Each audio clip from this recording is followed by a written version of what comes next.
दोस्तों ये 4 आदतें छोड़ दो, मन हमेशा शांत रहेगा। तो चलिए दोस्तों, इस बारे में हम आज चर्चा करते हैं और जानते हैं कि वो कौन कौन सी आदतें हैं जिसे छोड़ने के बाद हमेशा मन शांत रहता है। तो चलिए शुरू करते हैं। मन में उठ रहे सवालों को कैसे शांत करें, बेचैनी को कैसे शांत करें। इस कहानी में मैं आपको 4 ऐसी आदतों के बारे में बताने वाला हूँ जिसे आप अपने जीवन में अपनाकर एक अच्छी जिंदगी जी सकते हैं, अच्छे कामों में अपना जीवन व्यतीत कर सकते हैं। इस वीडियो को अगर अंत तक देखते हैं तो आप जान पाएंगे कि वो 4 आदतें अपनाकर आप अपनी जिंदगी को पूरी तरह से बदल सकते हैं।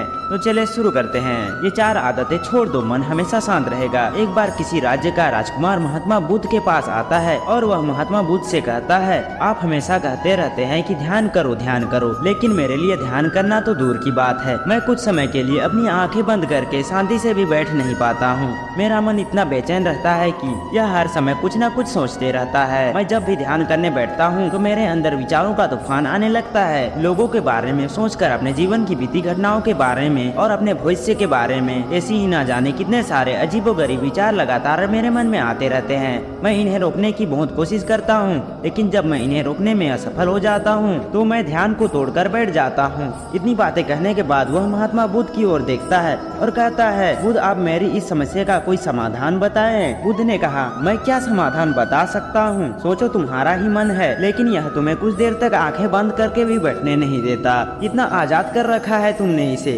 राजकुमार ने कहा, बुद्ध मैंने बहुत सोचा लेकिन मुझे अपनी इस समस्या का कोई समाधान नहीं मिला, इसलिए मैं आपकी शरण में आया हूँ। अब आप ही कोई रास्ता दिखाएं। बुद्ध ने कुछ देर तक राजकुमार के चेहरे की तरफ बड़े ध्यान से देखा और फिर कहा, ठीक है, तुम ये 4 आदतें छोड़ दो, फिर तुम्हारा मन लगेगा। राजकुमार पूरे ध्यान लगाकर बुद्ध की बातें सुनने लगा। बुद्ध ने कहा, पहली आदत है दूसरों के मन को पढ़ना छोड़ दो। तुम और तुम्हारे जैसे ज्यादातर लोग यही गलती कर रहे हैं कि वो दूसरों की मन की बातों को पढ़ने का प्रयास करते रहते हैं कि अच्छा सामने वाला मेरे बारे में क्या सोच रहा है, और यही एक आदत है जो तुम्हें सबसे ज्यादा बेचैन और परेशान कर रही है। ज्यादातर उत्सवों पर लोग दूसरों के मन की बातों को गलत और नकारात्मक तरीके से पढ़ते हैं। जैसे कि लोग अक्सर सोचते हैं कि दूसरे लोग उनकी तरक्की से जलते हैं, उसे नीचा दिखाना चाहते हैं, उसे पसंद नहीं करते, उसकी मदद नहीं करना चाहते, और ऐसी ही ना जाने कितनी सारी नकारात्मक बातें ये लोग दूसरे के प्रति अपने अंदर बैठा लेते हैं। फिर उनके बारे में सोचते रहते हैं, उनसे बदला लेने के तरीके सोचते रहते हैं, उन्हें नीचा दिखाने के मौके ढूंढते रहते हैं, और दूसरों के प्रति यही नकारात्मक सोच इन्हें दुखी करती है और फिर ये लोग बेचैनी महसूस करते हैं। इसलिए दूसरे लोग क्या सोचते हैं इसका अनुमान लगाना बंद करो। दूसरे लोगों के विचारों को पढ़ने की कोशिश करना बंद करो। अगर पढ़ना ही है तो खुद के विचारों को पढ़ना शुरू करो कि तुम्हारे अंदर क्या चल रहा है। कहीं तुम नकारात्मक सोच, शिकायत या बुराई करने जैसी आदतों के शिकार तो नहीं हो रहे हो। दूसरी आदत है ये सोचना कि असफल हो गए तो लोग हंसेंगे। हंसने दो, लोगों को असफलता पर हंसना तो लोगों का धर्म है, क्योंकि अगर तुम सफल हो जाते हो तो यही लोग तारीफ भी करते हैं, तुम्हें सम्मान देते हैं, तुम पर गर्व करते हैं। अगर तुम अपनी सफल होने पर दूसरों से तारीफ की उम्मीद करते हो तो अपनी असफलता पर उनके हंसने से तुम्हें दुखी नहीं होना चाहिए। और यही समस्या है कि हम इंसान असफलता को बुरा मानते हैं, जबकि असफल होना सफल होने से भी ज्यादा जरूरी है, क्योंकि बिना असफल हुए सफल इंसान के अंदर घमंड और दूसरे को उससे छोटा समझने की भावना पैदा करती है, जबकि असफलता हमें विनम्र रहना, धैर्य रखना और लगातार प्रयास करना सिखाती है। इसलिए असफलता को बुरा मत समझो, और अगर तुम्हें काम में असफल होने की संभावना नहीं है तो इसका अर्थ है कि तुम अपने लक्ष्य अपनी क्षमताओं से छोटा बनाया है। और अगर लोग तुम पर हंस नहीं रहे हैं, तुम्हें ताने नहीं मार रहे हैं, तुम्हारी बुराई नहीं कर रहे हैं, तो तुम अंदर से मरे हुए हो। तुम अपने मानसिक सीमाओं से बाहर जाकर कुछ नया करने का प्रयास नहीं कर रहे हो, क्योंकि असफल वही होता है जो कुछ नया करने का प्रयास करता है। और एक बात हमेशा याद रखना,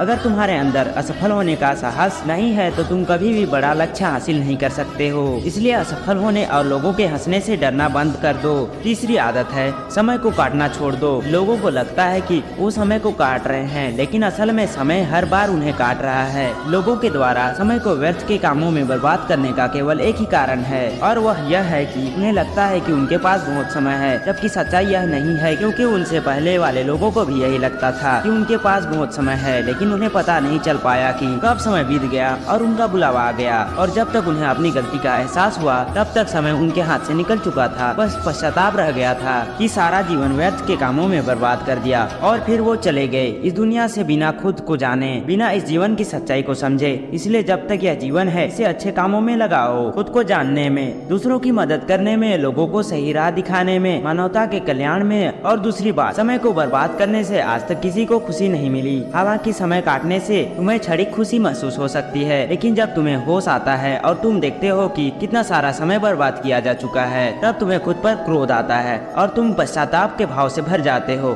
और फिर यही पश्चाताप का भाव तुम्हारे अंदर तनाव पैदा करता है और तुम बेचैन हो जाते हो और लगातार अपनी गलती के बारे में सोचते रहते हो। फिर तुम्हारा किसी भी काम में मन नहीं लगता और तुम उदास रहने लगते हो और यह चक्र लगातार चलता रहता है, जिसकी शुरुआत हुई थी समय को काटने से। इसलिए समय को काटना बंद करो और वो करना शुरू करो जो जरूरी है। चौथी आदत है यह सोचना छोड़ दो कि मुझसे बड़े बड़े लोग नहीं कर पाए तो मैं कैसे कर पाऊंगा। असल में दूसरों से खुद की किसी भी चीज में तुलना करना व्यर्थ है। सबकी परिस्थितियाँ अलग है, सबकी सोच अलग है, और क्या हुआ अगर दूसरे नहीं कर पाए तो हो सकता है कि तुम ही कर जाओ, क्योंकि अक्सर वही लोग इतिहास रचते हैं जिससे ज्यादा उम्मीद नहीं होती। और फिर हो सकता है कि जिसे तुम बड़ा समझ रहे थे, जिसके लिए तुम सोच रहे थे कि उसने बहुत मेहनत की है, बहुत प्रयास किया है, उसने कभी उतना प्रयास किया ही ना हो, केवल उसने मेहनत करने का दिखावा किया हो। क्योंकि ज्यादातर लोग कभी उतनी मेहनत नहीं करते जितनी उन्हें अपने लक्ष्य प्राप्ति के लिए करनी चाहिए, और दूसरे लोगों के सामने यह दिखाने का प्रयास करते रहते हैं मैंने तो बहुत मेहनत की थी लेकिन मेरी किस्मत ही खराब थी। और यही वो लोग हैं जो दूसरों की बातों ही बातों में कहते रहते हैं कि जब इतनी मेहनत करने के बाद मैं सफल नहीं हो पाया तो तुम कैसे हो पाओगे, लेकिन अंदर ही अंदर यह इस बात को जानते हैं कि उन्हें कभी भी उतनी कोशिश नहीं की थी जितनी उन्हें करनी चाहिए थी। ये बस दूसरों की नजरों में अपनी इज्जत बचाने के लिए और इस डर से कि कहीं दूसरा व्यक्ति इससे आगे ना निकल जाए, या अपने अधूरे प्रयास से घबराते रहते हैं और दूसरों को डराते रहते हैं कि जब मैं नहीं कर पाया तो तुम कैसे कर पाओगे। इसलिए किसी दूसरे असफल व्यक्ति को देखकर ये सोचना छोड़ दो कि तुम सफल हो जाओगे। तुम बस अपना सर्वश्रेष्ठ प्रयास करो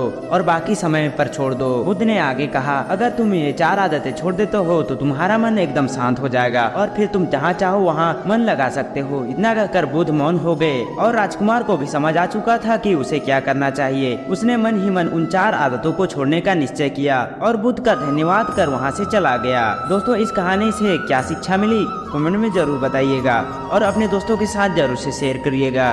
तो मिलते हैं नेक्स्ट वीडियो में, तब तक के लिए बाय बाय, राधे राधे।